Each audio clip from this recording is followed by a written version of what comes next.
ભાવનગરના ઘોઘા પોલીસ સ્ટેશનમાં છૂટાછેડાને લઈને ચાલતી પ્રક્રિયામાં રિયાઝુદ્દીન મુસાજી શેખને મૂંઢમાર મારી નાખવાની ધમકી આપી હોવાની પોલીસ ફરિયાદ નોંધાવા પામી છે। ભાવનગર જિલ્લાના ઘોઘા પોલીસ સ્ટેશનમાં રિયાઝુદ્દીન મુસાજી શેખે એવા મતલબની ફરિયાદ નોંધાવવામાં આવી હતી કે તેમની પત્ની સાથે તેમના છૂટાછેડાને લઈને પ્રક્રિયા ચાલતી હોય ત્યારે સમાજના નિયમ પ્રમાણે વહાબ આદમભાઈ શેખની પાસે જઈને પ્રક્રિયા કરવાની રહેતી હોવાથી રિયાઝુદ્દીનભાઈ અને તેના પત્ની વહાબભાઈના ઘરે જતા બંને પતિ પત્ની વચ્ચે બોલાચાલી થતા વહાબભાઈ ઉશ્કેરાઈને રિયાઝુદ્દીન મુસાજી શેખને મૂંઢમાર મારી બેટ વડે મૂંઢ માર મારી ઈજા પહોંચાડી મારી નાખવાની ધમકી આપી હોવાની ફરિયાદ નોંધાવી છે।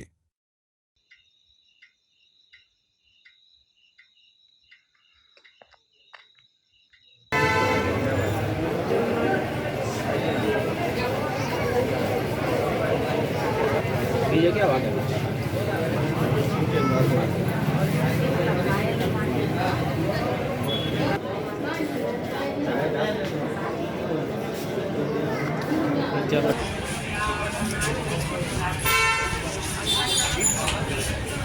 કરેલી છે, આ પોલીસ ફરિયાદ કરેલી છે। એટલે અત્યારે પાછી ફરિયાદ કરીશ કે પહેલા અગાઉ પહેલા કરેલી? કરીને આવ્યો હતો હમણાં હું ઘોઘાથી સારવાર માટે આવેલો છું અહીંયા।